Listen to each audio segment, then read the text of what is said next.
is your ultimate guide to mastering self-confidence. We're going to be talking about all things confidence, the layers of confidence, and how you can embody confidence from the inside out. Let's start out by answering the basic question: what is confidence? Confidence is an energy. It's a state of mind of absolute certainty. It comes from knowing who you are, what you stand for, and what you're capable of. Ultimately, it's your perception of yourself. When we think of someone with a lot of confidence, we are observing the confidence on their exterior. We feel the confidence in their mental and emotional state. We see the confidence in their body and in how they carry themselves when they move, and hear the confidence in their voice when they speak. But real confidence actually starts as absolute certainty in your body and in your mind, which then gets translated through your energy, your aura, with authenticity and congruency to the outside world, which is what the outside world ultimately observes about you. Hence, real, authentic confidence is in fact an inside job. We are going to break down self-confidence in 3 phases in this video and work from the inside out, which is the sequence we ultimately need to follow in order to radiate with confidence. Number 1, creating confidence inside yourself. Confidence comes from consciously doing the things that you'd say you'd do. It comes from doing hard things, especially when no one is watching or applauding. It comes from facing and overcoming your fears. Doing these things builds your courage, builds your character, which creates this certainty within yourself that you can do hard things, that you are capable, that you are deserving. It elevates your perception of yourself in your own eyes. Now, before we talk more about how you can build up your perception and confidence inside yourself, we do need to address a few not so helpful habits that you may be indulging in, which may actually inhibit you from generating real confidence from within, despite the work that you do.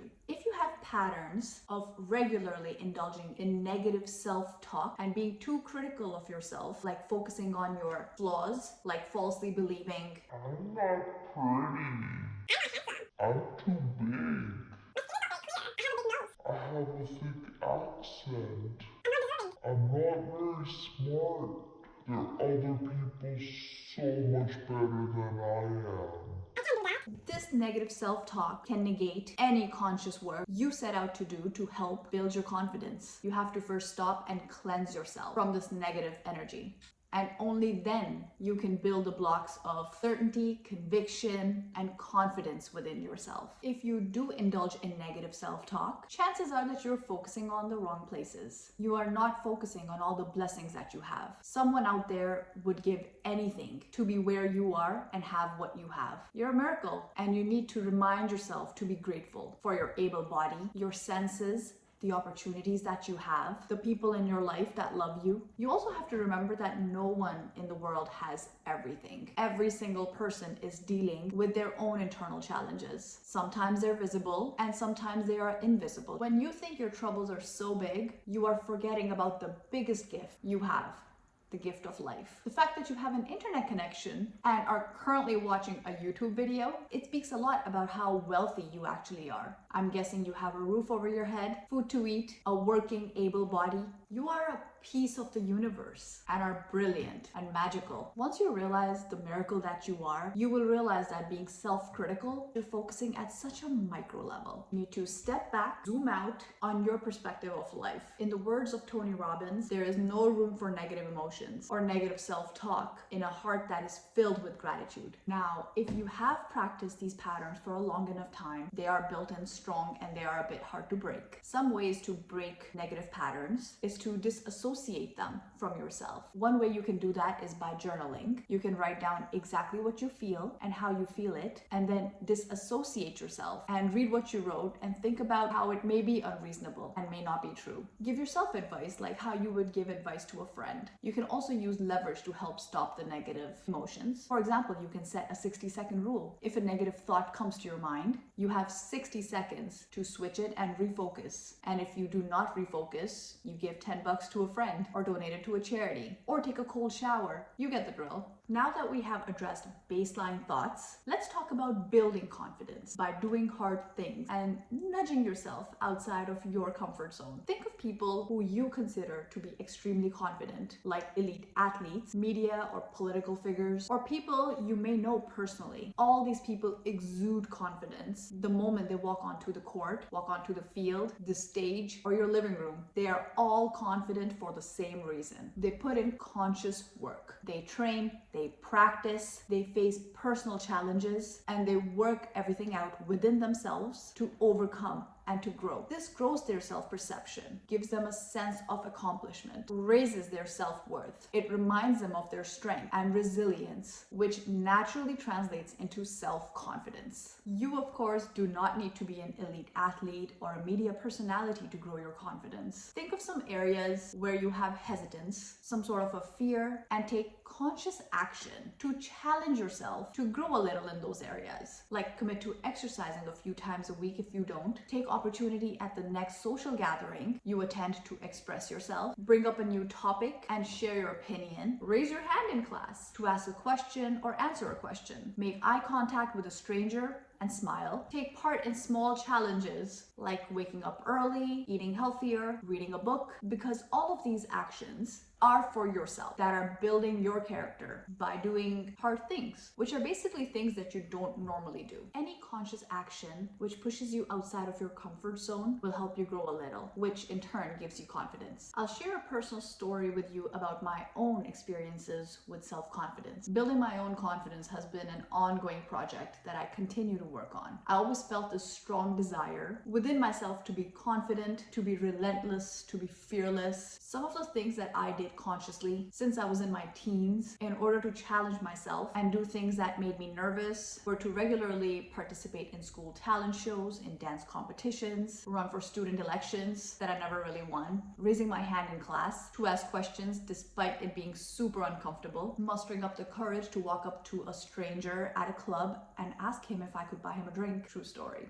Trying out for school sports teams like soccer, football, at a time where I did not carry an ounce of athleticism in my body. Signing up for a half marathon, training for it, and running my half marathon, despite the fact that I never really ran in my entire life. All of these experiences have nudged me into uncomfortable territory, but every time I did something scary, I grew a little. I was able to spread myself a little more. I took up more space. I felt powerful, and I experienced resilience and strength that always existed, but I never tapped into it. On to phase 2, associating empowering and significant meaning to actions. You are already doing incredible things consistently, but maybe just not giving yourself enough credit for the strength and resilience you have already built over the years. Imagine a scenario where you are waking up early, showing up at the gym no matter rain or shine, and showing up to work on time, and the association that you have to your actions in your mind is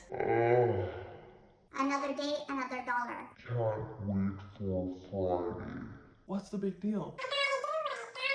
the meaning you attached to your action translates to an emotion. In this case, an emotion of feeling lousy, feeling tired, defeated, perhaps like a victim of your circumstances. Another similar scenario is that you have been out all day at school, at university, or at work, and you come back home late in the evening, you are tired, but you are committed to cooking a fresh, warm, healthy meal at home. And you tend to do this every night. But the meaning that you have associated to this action is I have to do this.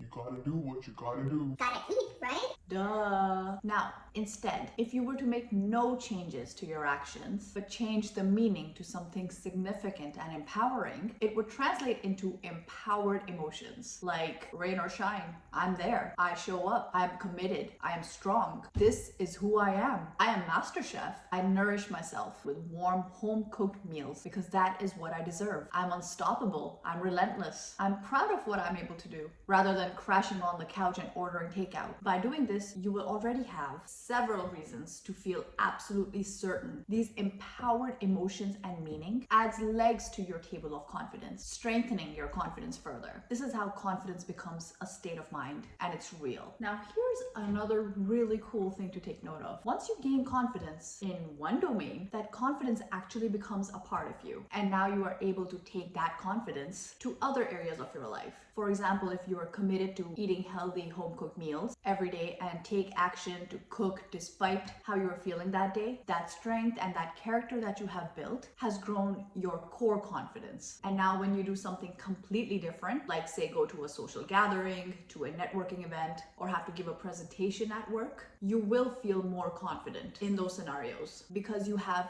an elevated sense of confidence from doing hard things in other domains. You stepping outside of your comfort zone in different domains helps you grow your confidence at your core, not just in that specific area. Now we are moving on to phase 3. We're going to talk about what real, authentic confidence looks like on the outside. Authentic confidence is an energy. Once you feel in touch with your confidence, you will carry yourself a little different. You have deep love and respect for yourself and your journey. You love being yourself. You love what you stand for. You are proud of the hard things you have done and how you continue to grow and evolve from challenges into truly being the strongest and the most confident version of yourself. As a confident person, you are at ease with yourself. You're proud of who you are and what you are becoming. Now, from this state, when you interact with the outside world, you will look at people in the eye, you will smile, you will lean in, you will hold conversations, you will focus on others rather than yourself, because inside you already know who you are. You are in full control of who you are and what you feel, and you stop seeking external validation. Now you have switched your focus on serving the person in front of you, listening to them, connecting with them, because you are content. Not that you are confident when you come across people who may seemingly look more attractive, look fitter, look richer, live in a bigger house, or drive a more expensive car than you. You are unfazed and are truly deeply happy for them. You don't feel your confidence shaking or feel jealous because you don't place your value and worth and confidence to test every time you meet a new person by comparing and measuring your worth against theirs. You feel unshakable. You don't feel lesser than other people because your self-confidence is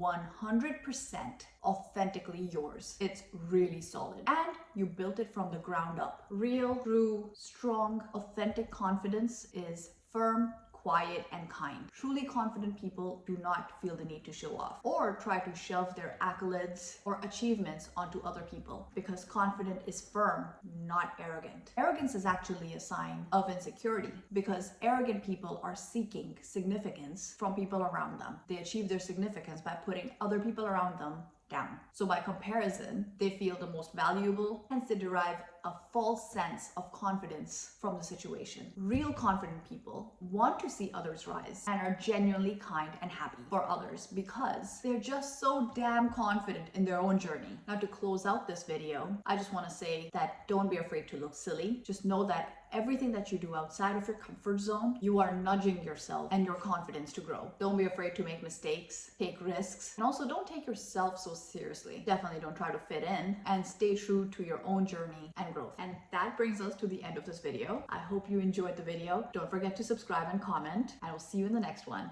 Thanks for watching.